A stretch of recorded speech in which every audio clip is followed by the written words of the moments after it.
listen to me. Okay. So I thought we would start with a quick status report from the director of the National Institutes of Health, who I think you'll enjoy this. Okay. Nick, you're having trouble. Nick, can you come on, unmute? You're having trouble opening. Do you want Steve to show his? Yeah, Steve, if you can show yours in presenter mode, I think that's all right. We'll still be able to get the gist of it, and I'll work on this on my end as you go. I'll do that. My apologies. No, that's okay. So I have to bear with me, everybody. I'm so sorry.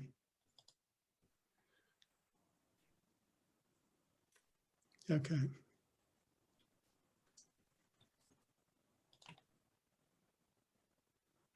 Here we go. Do you have my screen? Yep. Yeah, we can see it. I think you can go up to slideshow if you want, Okay. or whatever is the best way to do it. Okay. Okay, ready? Yep, you got it. Okay, here we go.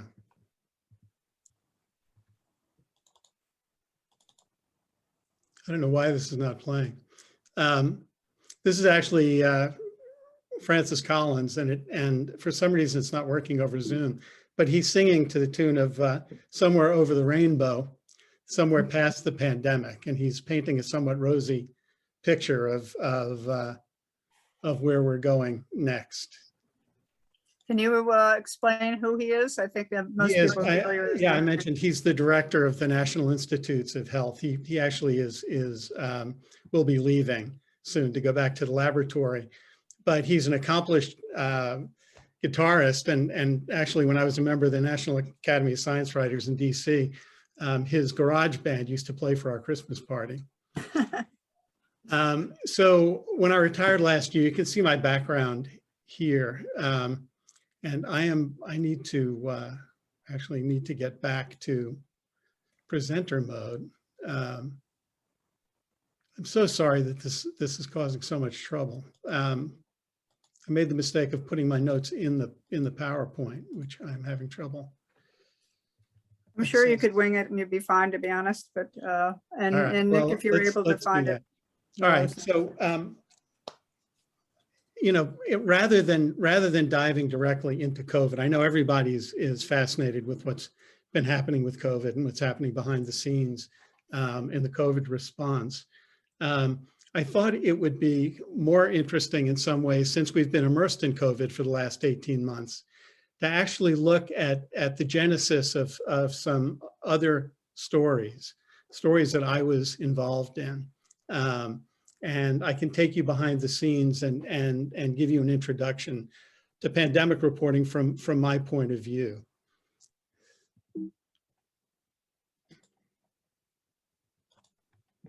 So to begin with, I thought it'd be helpful to give you a little introduction to epidemiology. And Hippocrates, the first physician, was also the first epidemiologist. And his notion was to understand the logic underlying disease, and he got it a little bit wrong. He was interested in the four humors: air, fire, water, and earth. But the notion, many thousands of years later, still holds true. And there have been a couple of folks between Hippocrates and John Snow, who we see here now, who developed vital statistics, analyses, and other things. But John Snow really is the person who developed the modern science of field epidemiology as we know it now. And he was very interested in about 20 years, I think, before they developed a microscope, understanding disease transmission. And as you probably recall, there was a cholera outbreak in London in the 1800s, 1854, and he began interviewing the folks who got sick and mapping their homes and their workplaces and their sources of water, because he suspected that water might be the source of the cholera outbreak. And he tracked the pandemic to a pump, the Broad Street pump, which he called Pump A. And one of the curious things about this outbreak was that there were some folks who lived a couple of blocks away from Pump A who didn't get cholera. And he was puzzled by this. So he went and talked to the patients and folks who lived in the neighborhood. And it turns out that there was a distillery in the neighborhood, and people could get access to their well water. And not only that, they could get a pint from time to time. So they weren't actually using Pump A. And he presented his case to the municipal authorities, as we know, and they removed the handle to the pump and ended that cholera outbreak.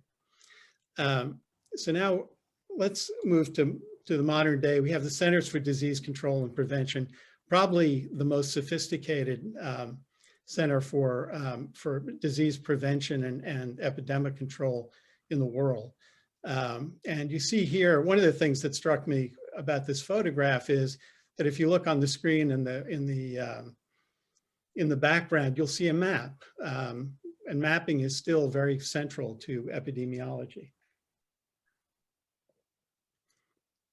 And you can see here that the CDC started as a very small operation. It was started in Atlanta, and the purpose was to try and limit malaria outbreaks in endemic areas. There were a lot of military bases in Atlanta.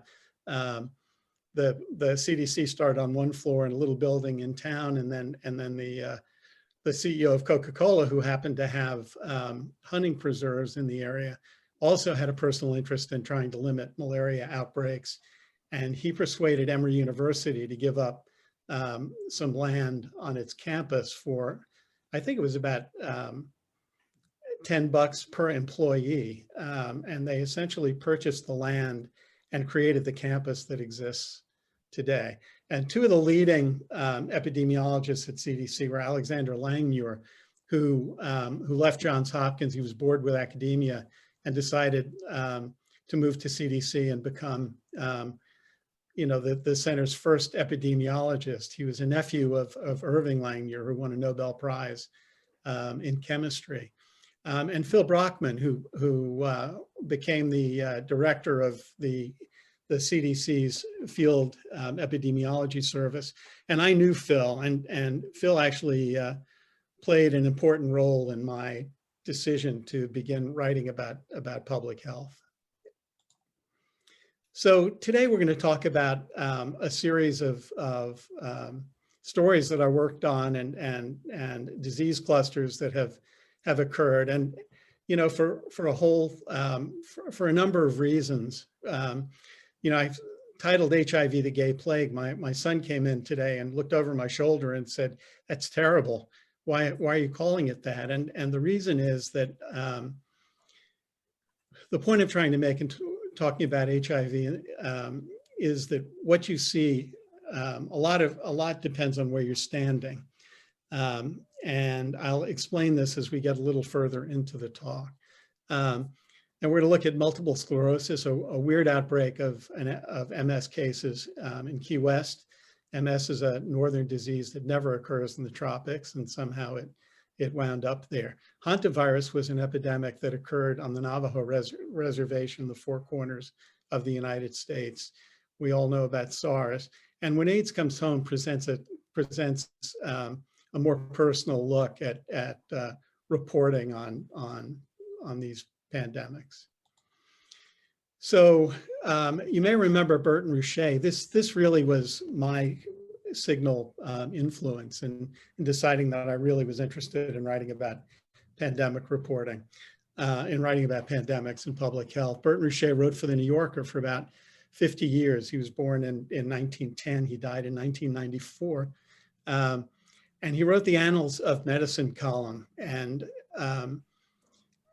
usually wrote about discrete clusters of illness, really kind of odd clusters. And he began with a piece that was published in the 1940s called 11 Blue Men. And here is the column as it appeared in the New Yorker. And he had heard about these folks who were turning up in hospitals sick and they were turning blue, and he called the health department and began sort of digging into the disease investigation as it unfolded. And it turned out that a cafeteria in the Bowery had mistakenly replaced sodium chloride salt with sodium nitrite, which was saltpeter, and used it in the oatmeal. And quite a number of men ate this oatmeal and fell ill. And it was the beginning of a career that spanned, as I said, 50 years. He wrote 24 books, and he wrote essentially detective stories about medicine. Larry Altman, my friend and former New York Times medical reporter, himself a doctor, an epidemiologist. He worked on smallpox eradication in India. And he said of Burton Ruchet that many doctors learned more about medicine and epidemiology from reading Ruchet than from their medical school professors.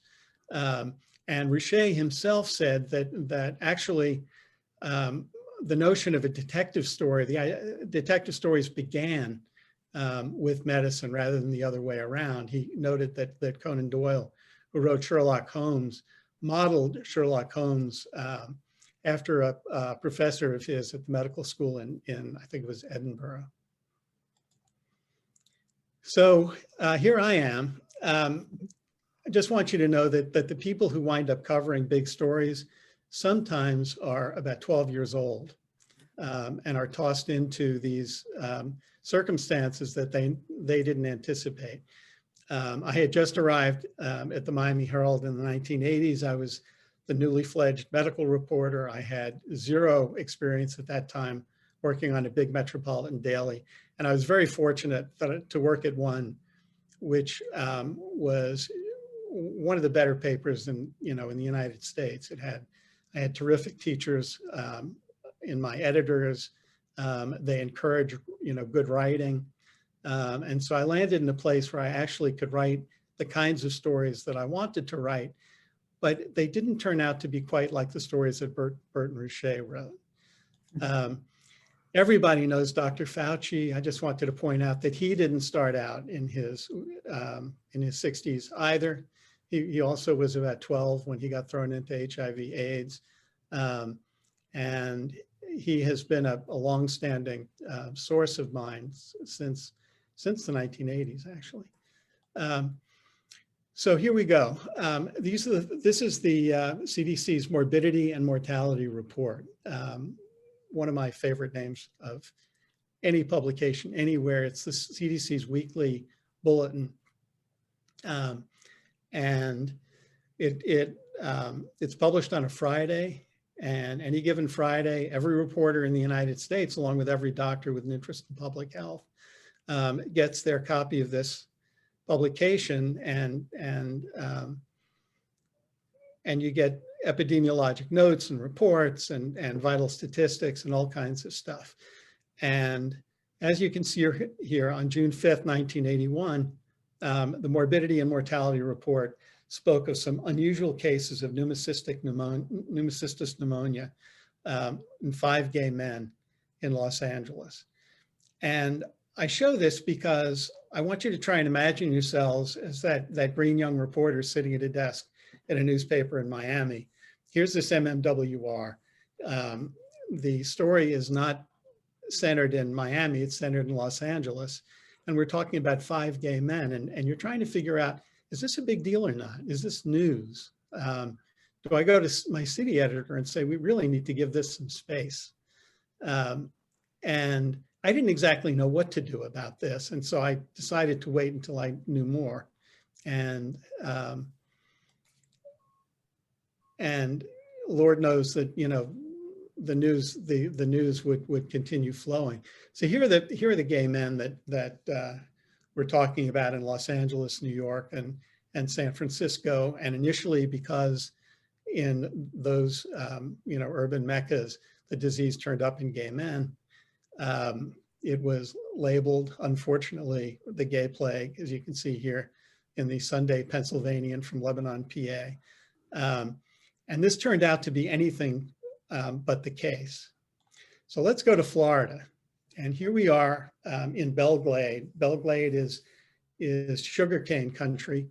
The fields are worked by migrant workers and other impoverished folks from the area. You see that the watering hole is slightly different than the one that you might find in New York, Los Angeles, and San Francisco.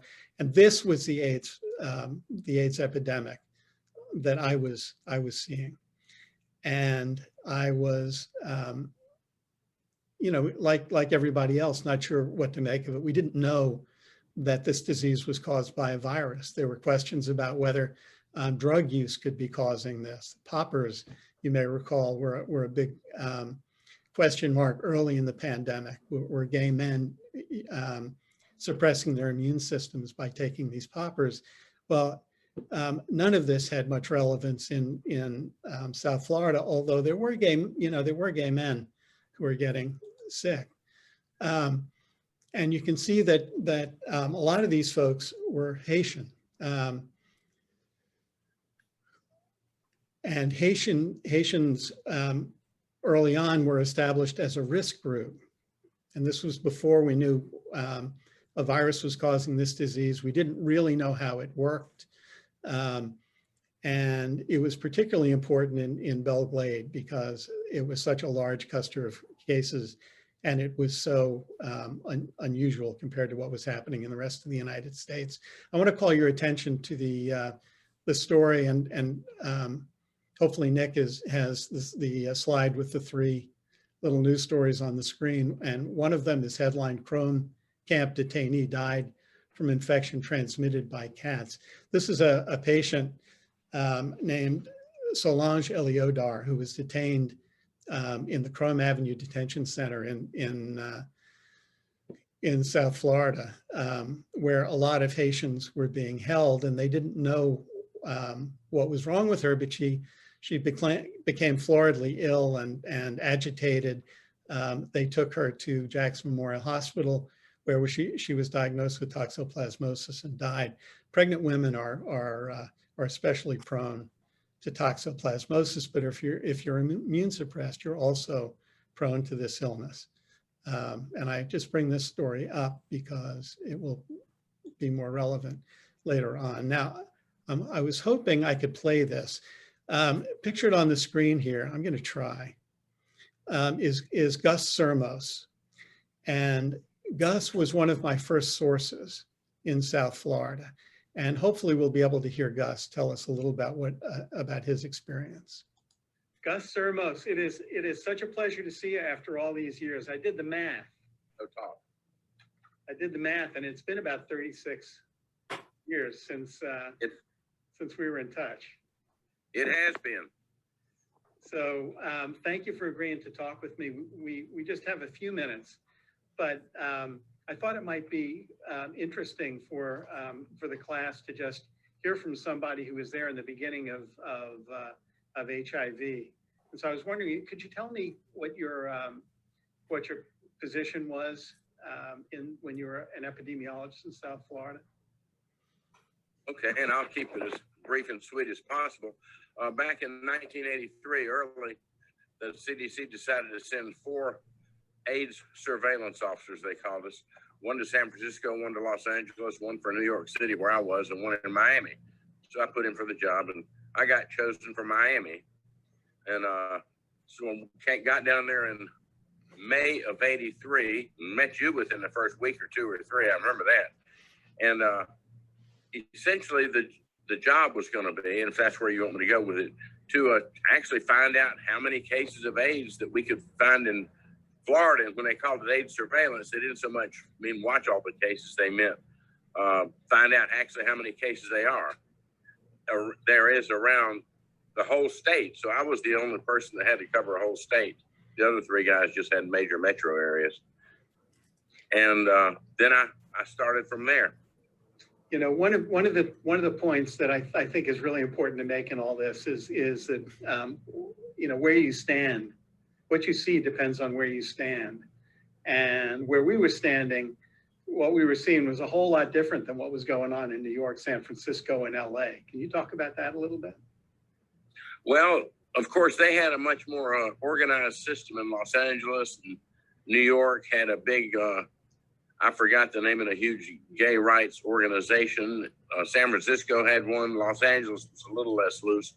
And Miami mainly had a group of people around right in Miami. I remember the name. I won't go into any names, that ran special clubs mainly for gay men and other situations like that. And so what the CDC wanted me to do is they really couldn't tell there were so many AIDS cases getting reported around the whole state of Florida.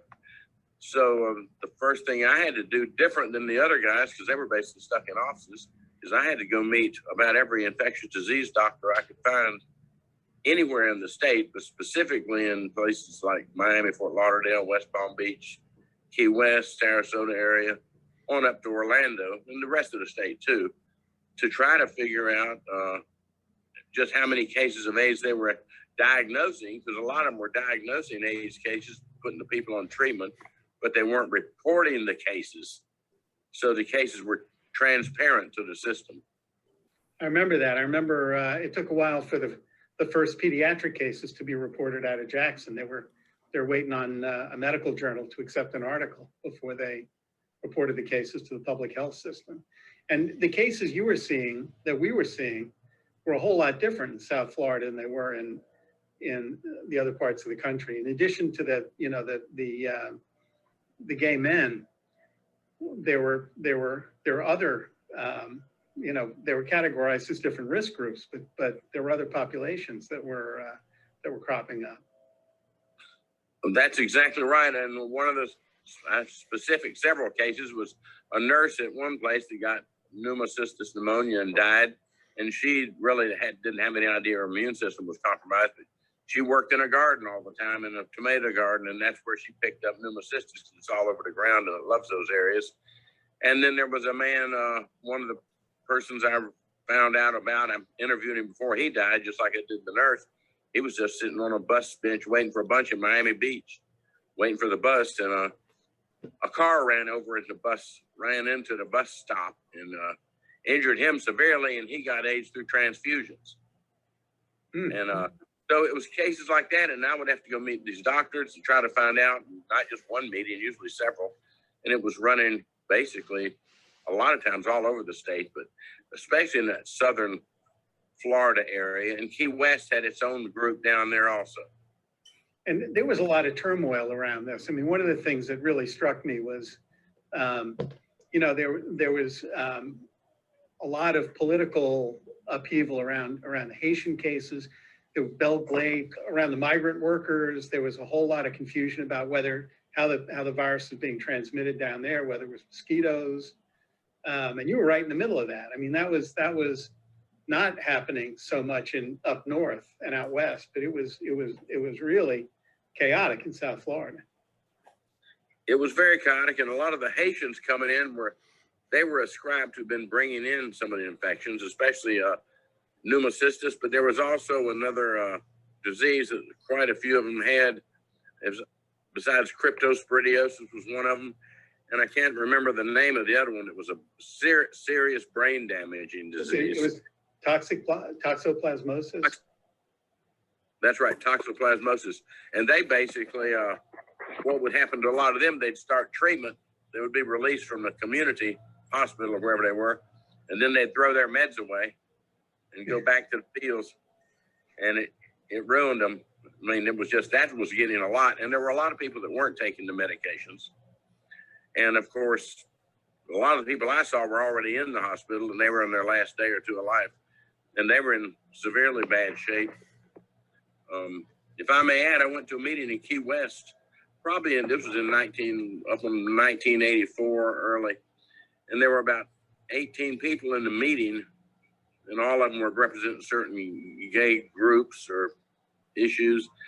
And about a year and a half later, I was only one of one other person that was still alive that had been in that meeting. Wow. Gus Sermos, it is.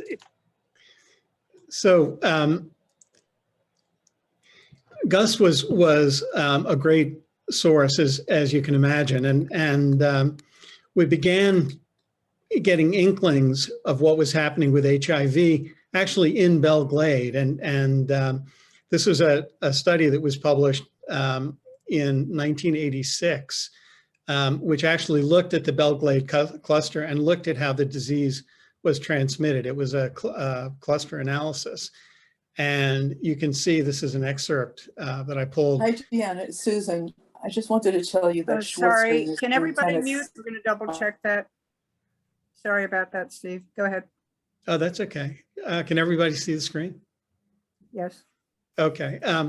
So yeah, so they began looking at some of the victims and their relationships with one another, and they determined that the virus was not transmitted by mosquitoes, but was transmitted sexually or through needle exchange. And here's just a quick schematic of one of the clusters, and you can see that here's a bisexual man who I guess was a prostitute. There was a woman. There were folks who exchanged needles, and so the pattern of spread is becoming more clear. And epidemiology is really about establishing these sorts of patterns. Haitians were not pleased at being labeled a risk group, and there was a lot of political upheaval and controversy, as I mentioned. These are some examples. I don't know if you may know of Paul Farmer, the founder of Partners in Health. He runs a clinic in Haiti, and he's just a remarkable human being. And he began his first book, AIDS and Accusation, with the case of Solange Eliodar, which I had mentioned early on, and talked about how discriminatory the labeling was, and how I guess it's, we're all talking now about systemic racism, and that's what he was pointing out here. Lots of commotion. There was an exodus of scientists at CDC at one point because of their policies. CDC called back Gus. You can see this little story here. Gus was butting heads with the local health department folks, and CDC actually called him out of South Florida. That's why he left the state, because he was disagreeing with the local officials. The story at the top here is the first report of heterosexual transmission of HIV. I mentioned earlier that the first pediatric cases were also reported at South Florida. And the viewpoint below is an editorial by the editor of the Miami Herald about a story that I reported. A doctor in South Florida got HIV, and they were concerned that he might have spread it to his patients. We filed suit to obtain his medical records. The case went all the way to the Florida Supreme Court, where our request was denied in favor of preserving the doctor's confidentiality. And I have to agree with that decision, but it's somewhere around the house here. I have a decision from the Florida Supreme Court that has my name on it. This, I think, is familiar to all of us, especially after the last couple of years. Substitute COVID, and sadly, we're still dealing with the consequences of these things. So let's change gears here a little bit. Let's go to a different sort of a medical mystery. I chose this because, to my knowledge, it's really the first example of data journalism applied to public health. Nowadays, you pick up your New York Times, or you click on the Times Online, the Washington Post, the Wall Street Journal, and there are data scientists on newspaper staffs, and they're actually crunching the federal statistics and local statistics, and you're getting some of the best information you're going to get about disease patterns, about mortality, about whether booster shots are helping, about the myriad questions that we have about COVID and other diseases. That is a relatively new phenomenon. It's not something that happened all that often in the 1980s. And this story cropped up one day when my city editor came up to my desk and said, you know, it's the weirdest thing, but there was a little report of a cluster of multiple sclerosis cases in Key West. And maybe you should go down there and look into it. So down I went, and Key West is a small place, and the cluster was small. There were about 30 patients, and a third of them were nurses at the public hospital, which is now Florida Keys Medical Center. You can see that on your left. And I wrote a story that focused on the efforts of a Dr. William Sharamata, who was a neurologist at the University of Miami, who was going down and trying to figure out why so many of these folks were developing a northern disease in a subtropical location. We see clusters of MS up north in Michigan, Wisconsin, New York State. They don't occur all that often, but they occur. And CDC, has developed a whole set of statistics that allows you to analyze clusters like this. And so my first story really sort of laid this out. It was a feature story that ran on the front page of the paper. A year later, the city editor was back, and he wanted me to go down there and do a follow-up. And I said, not much has changed. MS is a chronic disease, about the same number of patients. They're just progressively getting worse. It doesn't seem to be, to me, to be much of a story, but I was really getting intrigued by CDC and how CDC operated. And I thought, wouldn't it be interesting to try and carry out an epidemiologic investigation of our own in Key West? And this hadn't been done. Sharamata was a clinician, a diagnostician. He was not an epidemiologist. He was not really looking at the finer grained patterns of disease. And so after some back and forth in the newsroom, the polling editor said, well, the sample size is way too small. The results won't be reliable. I had to defend the idea by saying that, look, this is how cluster investigations work, and we'll follow CDC protocols. And I invited a University of South Florida epidemiologist, Lee Houston, to help. And I actually interviewed quite a number of epidemiologists to ask them if they would pitch in. I didn't want somebody who had a bias. There are some people who are, might have an infectious disease bias or an environmental bias or something else, unsafe products or whatever.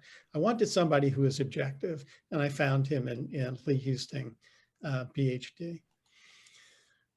And we conducted an investigation that took about 4 months. And to tell you sort of how early on we were in this, we downloaded the CDC's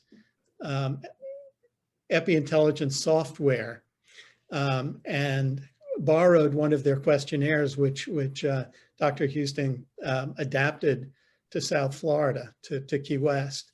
And off I went to interview all of the cases with detailed questionnaires, which I actually have sitting next to me here on the desk, but they're not very interesting to look at. And we also did a survey of the folks at the public hospital. This was a self-selected survey of anybody who wanted to participate, mainly because a third of the cases of MS in Key West were affiliated with that hospital. One of the index cases, a really wonderful lady, was a longtime nurse and nursing teacher at the community college.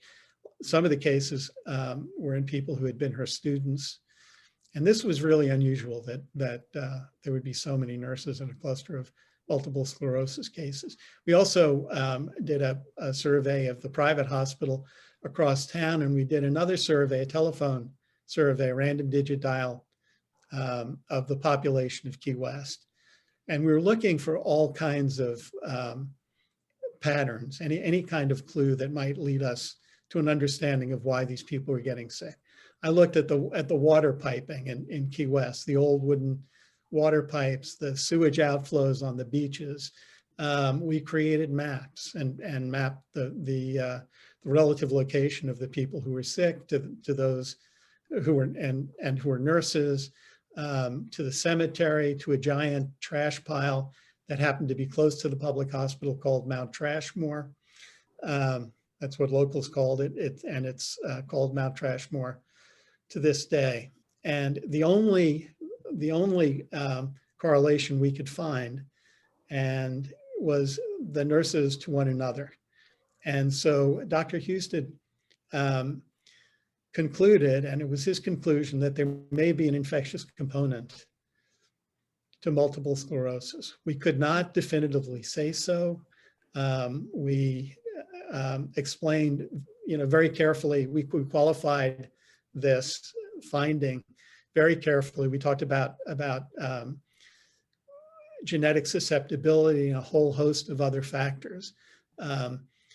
But later on, the CDC actually carried out its own case control study, much like the one that we did, and they weren't willing to take the leap that Dr. Houston did and point out the possibility of an infectious component. But they noted the strong correlation of the nurses to one another and said that though this was unexplained, it needed to be studied further. Interestingly, Robert Gallo, who was one of the co-discoverers of the AIDS virus, and Hillary Kaprowski, who is an early polio vaccine developer at the Wistar Institute, were very interested, both of them, in retroviruses, which is what HIV was. And they looked at MS sufferers in Scandinavia, and I want to say the US, I forget where the second location was, looking for retroviruses that they thought might be an infectious component that might explain MS. And they reported that they had found a retrovirus in a reputable scientific journal. This work has never been replicated.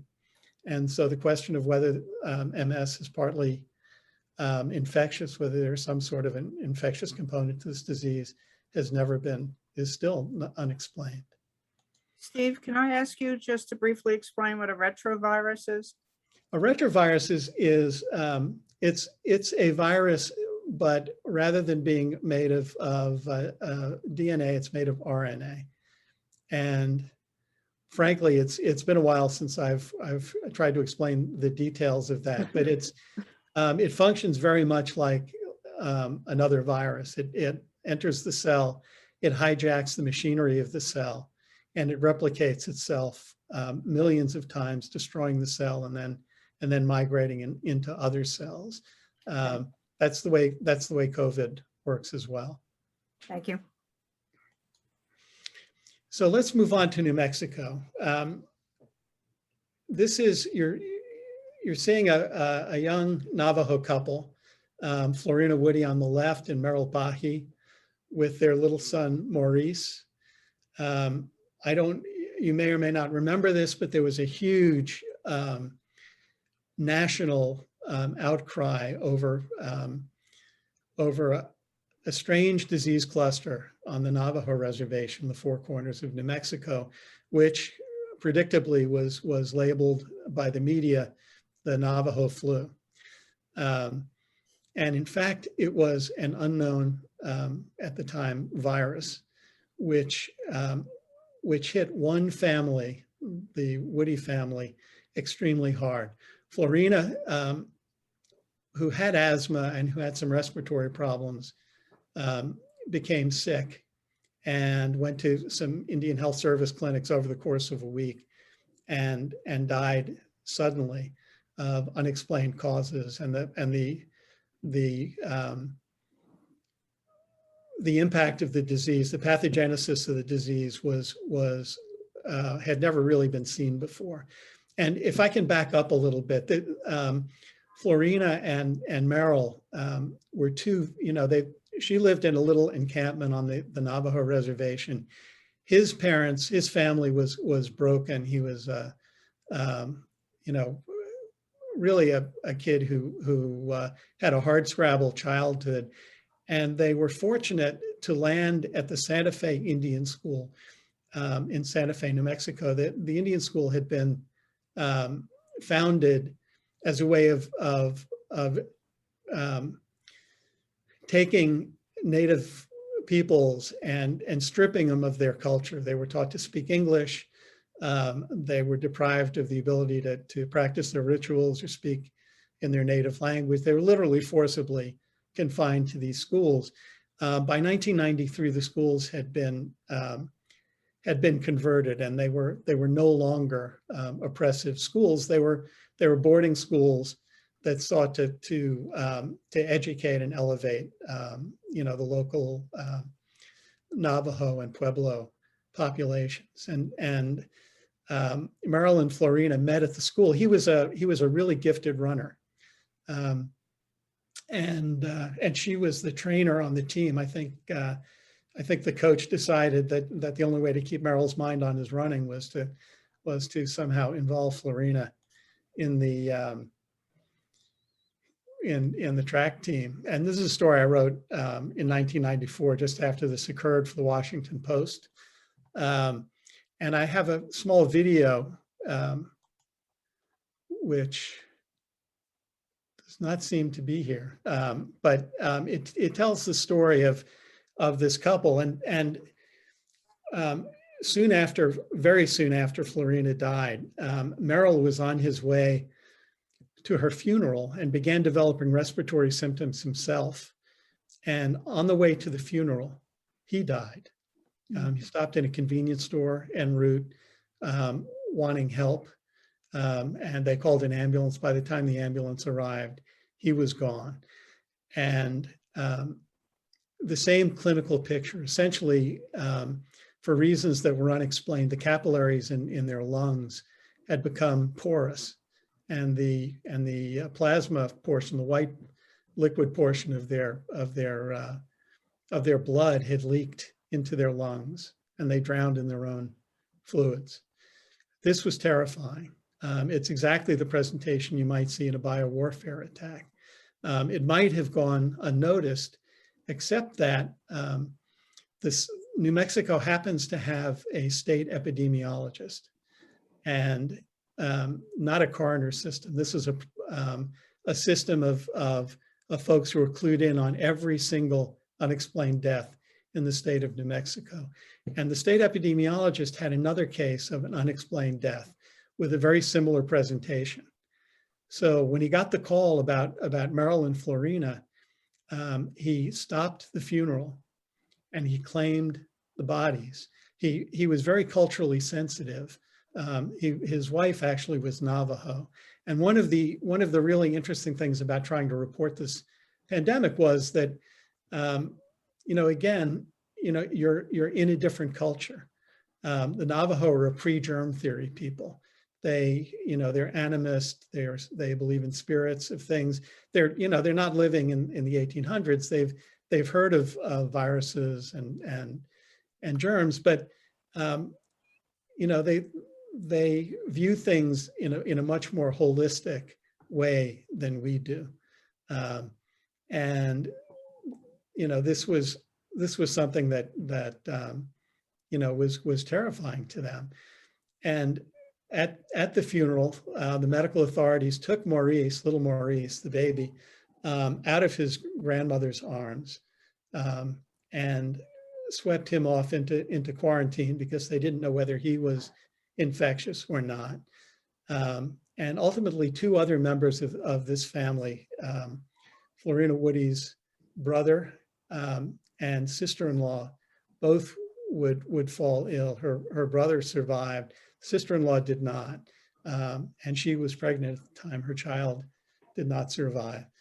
And it was a terrible, I mean, it's hard to even comprehend what happened to these folks. And they became the vortex of this huge national tabloid story. CNN put a camera up on the hilltop above their little encampment with their house trailers and hogans. They would sit inside and watch their encampment on television every night as the anchors talked about Navajo flu.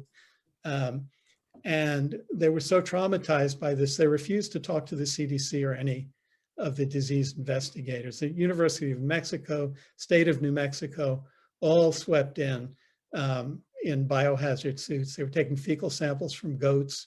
The local folks were completely baffled by this. They, didn't quite understand what was happening. And it turned out that interestingly, there was a state epidemiologist named Ben Muneta who was, I think he was a Creek or a Cherokee Indian. He was based in New Mexico. And he was talking to the elders of the Navajo tribe. And they said, this has happened before. When the weather conditions were right, we had lots of rain, we had lots of deer mice, and young Navajo began to die. And Ben Muneta came back and sort of explained that to people. But, again, there was a cultural gap.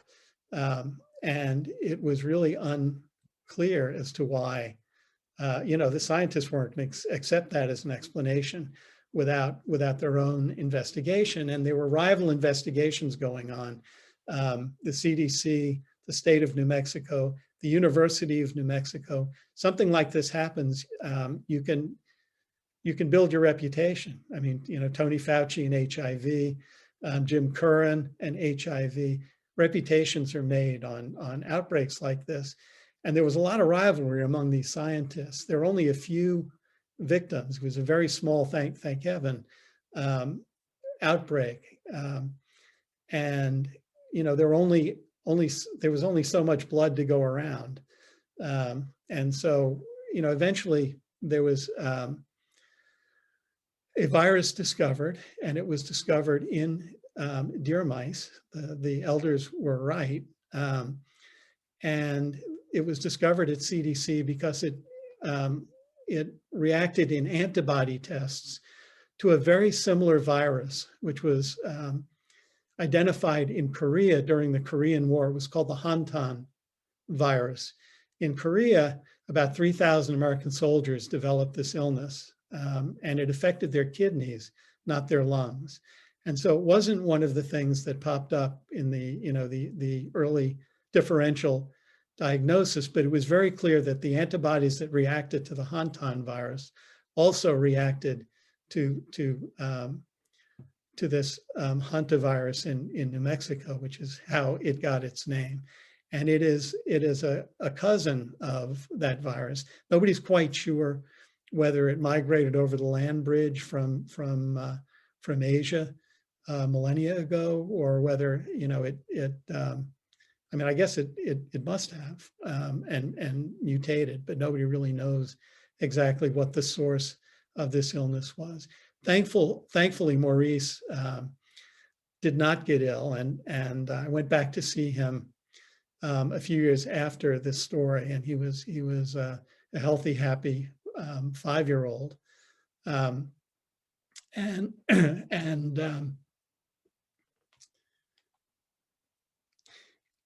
And while I was reporting this, I actually spent a year studying this outbreak, and over time won the confidence of a Navajo physician, Susie Johns, who contacted the family for me. And I was able to speak with Bita Bigay, Florina Woody's mother, about what she went through with seeing these children die and seeing the story play out on national television and being in the vortex of this intense epidemic. And I met the other family members. And the slide I was going to show actually was a few minutes of a documentary that still is shown from time to time on Forensic Files. It's called With Every Breath. And if you Google it and Forensic Files, it will come up on YouTube and you can watch it. And it will tell this story, and you'll see a much younger version of me talking about how this all unfolded. But, you know, I think the big lesson to me was that, you know, again, culture is so important in how these pandemics play out. We're seeing it in COVID now. We're seeing vaccine hesitancy in different populations. And it's not just a racial thing. We're seeing, you know, whites who are very eager to get vaccinated, and we're seeing whites, you know, who are going to war not to get vaccinated. And, you know, it's playing out differently in the barrio and in Latin American communities. And we saw that it hit the Navajo reservation very hard, and they responded very forcefully and positively to the outbreak. So whenever these things crop up, it's really important to focus on who's affected and how it's affecting them. So we come to SARS, and in 2003, you may remember that it cropped up in the early spring. And this actually is a cover story. I think many of you may remember my wife, Claudia Kalb, who has spoken at CL&L about her first book. I think she's due to speak about her second one. This was a cover story that she wrote for Newsweek on SARS in the early days. And as you can see, the photo was taken in Hong Kong, I think. And these were folks in Hong Kong who were seeing Western magazine coverage of the outbreak that they were living through. There were 8,000 people infected. There were 744 deaths. That little RO symbol there stands for R naught, and it's the reproductive capacity of the virus. A single individual infected by the original SARS virus would infect 3 others. And it was recognized to be an emergency very quickly. I have a timeline of SARS. And on March 12th, the World Health Organization issued a global alert. March 14th, CDC activated its Emergency Operations Center. March 15th, the CDC issued its first health alert. If you don't see any correspondence between how SARS 2003 was handled and how SARS-CoV-2 2019 was handled, to me, you know, that tells the story of why 235 million were infected, 5 million people worldwide have died, probably more by now. The RO of the original COVID strain was 2.3 to 2.7. The Delta strain, the reason that everybody is, you know, is so concerned about it was that its infectiousness was far greater, and its severity was also greater. The RO was 5 to 8. And I'm not going to go through this whole timeline, but suffice it to say that by July 3rd, it was all but over. The CDC removed its travel alerts, and things began getting back to normal. One other point that I thought I would make, and I'm not going to get into a whole lot of detail about this. I'm going to recommend that, let's see if I have this up on my slides in my notes. I'm going to recommend a book, actually, called Nightmare Scenario. It just came out. The authors are Washington Post reporters. Damian Paletta, one of the authors, was actually my assistant Little League coach. And it documents the complete chaos that unfolded in the Trump administration when SARS-CoV-2 was identified. From day one, people in the administration were running in different directions and advocating different things. And we've all watched it play out. The book sort of details the chaos that was unfolding behind the scenes, and it mirrored the chaos that we were seeing on our television screens. The point I'd like to make is that we learned a lot from SARS 2003. We learned some of the biology of the virus. We knew a lot about the spike protein, which is really the important protein when it came to developing a vaccine. And there was another aspect of this, and this is an epidemiologic aspect of this, that was kind of overlooked, but in retrospect seems critically important. And that is that back in 2003, in Hong Kong, there was an apartment complex called Amoy Gardens. And I am not sure whether any of you remember this, but it struck me as really interesting at the time because there was a whole cluster of SARS cases in, among people who lived in these apartments. And they weren't exactly sure why this was occurring. And investigation determined that it was due to the fact that the virus became aerosolized and spread through heat ducts and drains and that kind of thing. And just very quickly, we saw that on the Diamond Princess, and we've seen that in restaurants with SARS-CoV-2. It was a very important indication that this virus was aerosolized and that masks and filtration would turn out to be very important. I see that we're getting close to the end. I want to leave time for questions. So I'm just going to sort of wing through the last few slides here. We've talked about epidemiology. We've talked about science. We've talked about these epidemics from 40,000 feet. I just want to highlight a story that I worked on with a colleague, a photographer, that takes a very different view. When I was in Atlanta, my colleague Michael Schwartz and I, and again, I'd be happy to answer questions about this if you like, but we met this young man on his deathbed before you, Tom Fox. And he worked in the building he worked actually at the Atlanta Constitution with us. He was not a journalist. He worked in the classified ads department. But he sent me a note one day saying, I see you write a lot about AIDS. And if you'd like to talk to somebody with AIDS, I'd be happy to talk with you. So we met for lunch. Michael and I had been talking a little bit about following somebody with AIDS. This was in the mid 80s when before treatment was available, actually the late 80s, before treatment was available. And so I introduced Michael to Tom, and off we went. A couple of salient points about this. We had to persuade the newspaper to put up with a long-term project like this. Newspapers are daily. Any stories that last longer than a week are deliberated by large numbers of people. And there were a lot of people who were not on board with this. They felt that because Tom worked at the newspaper, we would be compromising our credibility. My own editor said he thought we would destroy the credibility of the newspaper. We argued that we were making a valuable point, which is that AIDS happens everywhere. It's not just out there, it happens here. And we got the approval, as you can see, to report the story.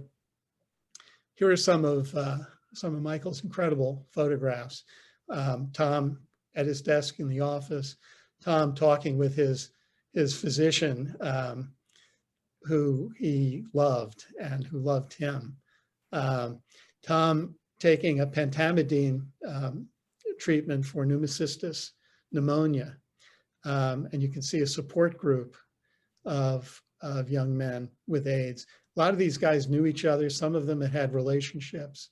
Nobody knew quite who had AIDS and who didn't have AIDS. And they met later on in these support groups and helped each other deal with the tragedy that was unfolding in Atlanta.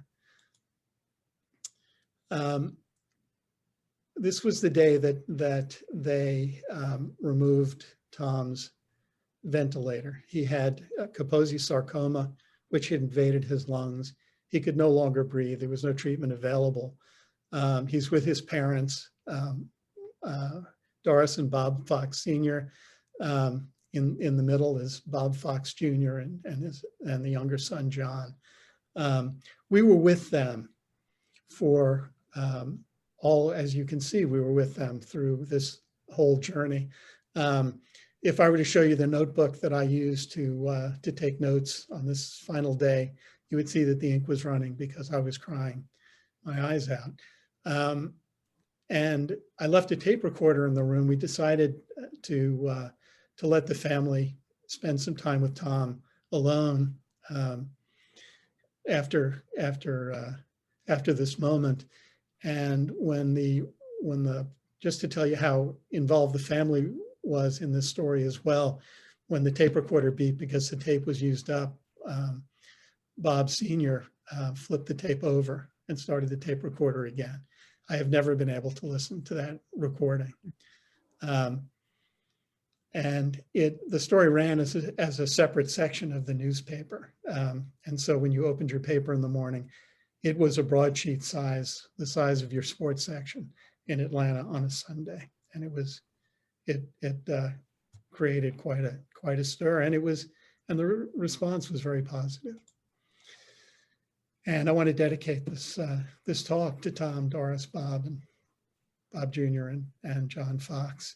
Bob and Doris passed away over the last couple of years. We're still in touch with the family and love them very much.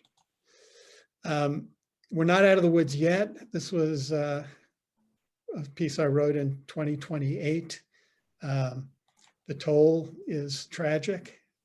The AIDS Memorial Quilt from 1988, and 600,000 white flags on the National Mall in September. I'd be happy to take any questions that you might have. Thank you very much, Steve. Let me kick off, and other people might want to jump in. You obviously did some wonderful investigative reporting, and you brought a lot of humanity to it. Thinking particularly your story you just showed us about Tom Fox, also the Navajo people. I had two questions for you. One is I'll tell you both, and you can take them whatever order you want. If you could talk a little more about how you find your sources and information you get from them and how you pursue things, that would be great. And the other is you showed us a picture of a very young Anthony Fauci. And when you and I talked before, you told me that you know him, you've seen him. That poor man gets attacked all the time. He's on TV a lot. I'd love to know more about him as a person, as a scientist, what you could tell us about him. So sources and Fauci, two questions for you. Well, why don't I start with Tony? He's really a remarkable guy. I mean, I've reported on HIV for close to 30 years, and I've known him almost from the beginning. And I've seen him operate in very challenging circumstances where he was being attacked by the oh good Lord, the ACT UP in New York and elsewhere.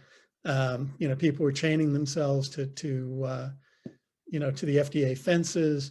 And Tony Fauci is somebody who invited the activists in to speak with him. He's an incredibly courageous guy. He's from Brooklyn. He's proud of being able to park in tiny parking spaces.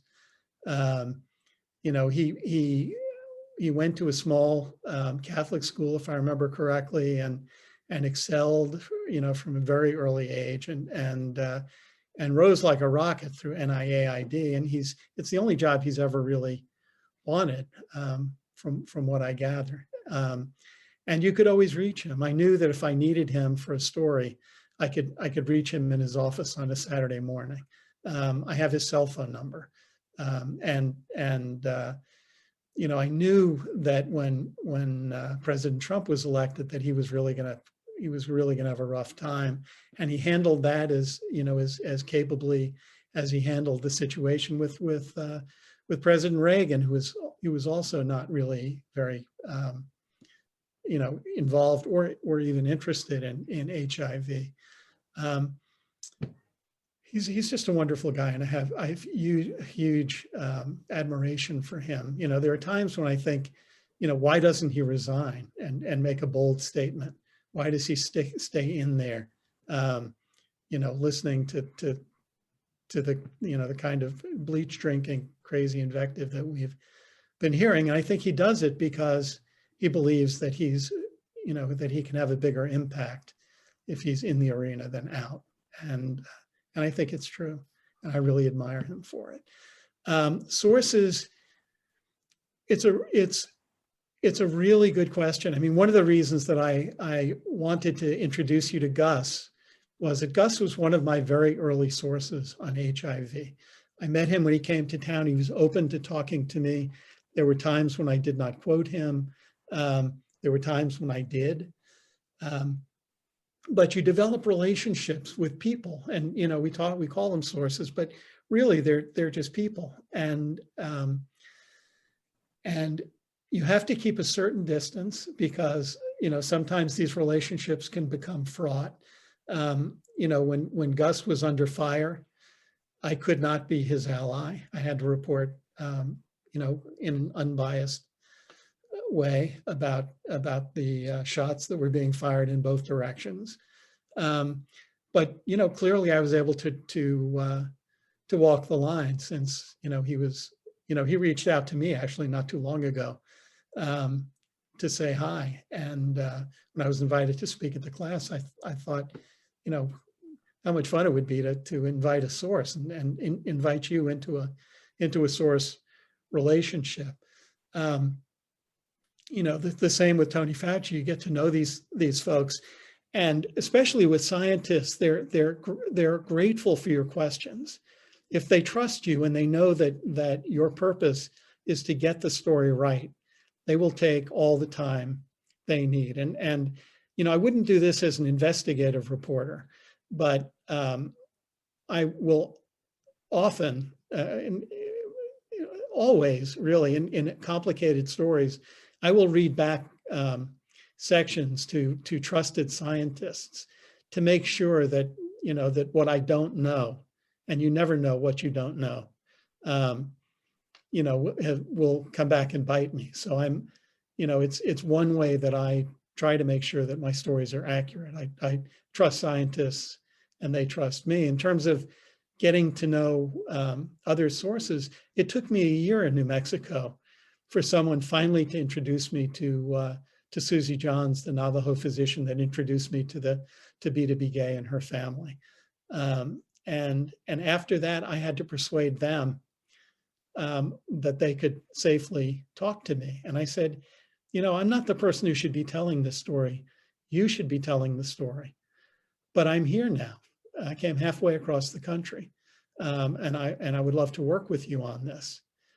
And the children said, well, Beta will never talk to you, but come and we will. And so I went to the house trailer in the evening, one night, way out on the Navajo reservation, and I sat there with my notebook. And much to my astonishment, B2B Gay came in about halfway through the session. I think she had been listening through the door. And we spent the next 5 nights, talking about this catastrophe that had hit her family. After the story was published, she because I hadn't violated her trust, I was able to go back and introduce her to the producer who wanted to make the documentary. And we were able to make this quick documentary. It was shot over a weekend. The production values were awful. My interview was done in a hotel in Gallup, New Mexico at midnight. But it tells the story if you'd like to check it out. I see we're almost done. Are there any other questions? Yeah, well, I want to ask a quickie question. I don't see anybody else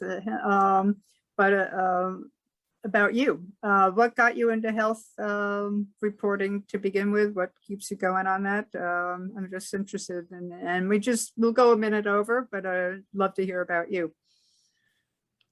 Well, the answer to that is personal too. I had a brother who was born with cerebral palsy, and very profoundly affected by cerebral palsy. And I found myself as a kid having to explain that to people. And, you know, you know, it became kind of a mission in a way, a childhood mission. You'd hear kids calling other kids names. And, you know, I spent my elementary school years explaining why that was inappropriate. And so naturally, I think as time went on, I was interested in science. I was really interested in medicine. I lucked into a job reporting for some medical newspapers and hated it because I was writing, I think, for a clinical audience. And I didn't feel that I was really writing about people for people. And when I was able to switch and when I went to the Miami Herald and discovered that there is a whole lot of drama in science, you know, that's when I really sort of, you know, that's when it became a calling for me. That's great. Well, it looks like your cousin Bruce would like to say something. Go ahead, Bruce. Thank you for introducing us to Steve. Oh, well, our pleasure. And it's hi, Steve. Hi, Bruce. Lynn and I enjoyed this thoroughly. You did a great job. It's a delight to be able to recommend you to our school. And there's so many things I'm going to follow up on based on what you said. I just want to say I'm in the midst of reading Michael Lewis's book Premonition, which tells the story of how the government prepared for its fight on fighting the pandemic through various administrations and formulating a plan. And it's pretty ugly. That's all I got to say in terms of how the government machinery works and what's happening. So anyway, I recommend the book, but it's an interesting story. Okay, He's a thank you. terrific writer. And I think that to me, that's the story of this pandemic, that we have spent billions and billions of dollars preparing. We built 4, vaccine factories for flu vaccine back when we were concerned about avian flu. And I think all 4 of those buildings have been mothballed and the technology is obsolete now. Yeah, it's a really important book, and he's really one of my favorite writers. Glad to hear it. Say hi to family for us. I will. Thanks, Bruce. Okay, we're going to wrap up. I want to, in addition to, I want to pick up on Steve's comment that his wife, Claudia Kalb, who was with us before, will be back this winter to talk about her book. The title's there, and Spark, How Genius Ignites from Prodigies to Late Bloomers. So even some late bloomers, perhaps our age. But anyway, Steve, thank you so much for being with us and giving us insight. And we know you've retired from that, and we look forward to your having a wonderful retirement and hope you'll join us again. So thank you very much. Can everybody please? Thanks, Steve. Okay. Thank you so much. Really appreciate it. Okay, and we'll put the information you gave us. It'll be in the email that goes out tomorrow. Thanks, everybody. Okay, great. Thanks, everybody. Okay.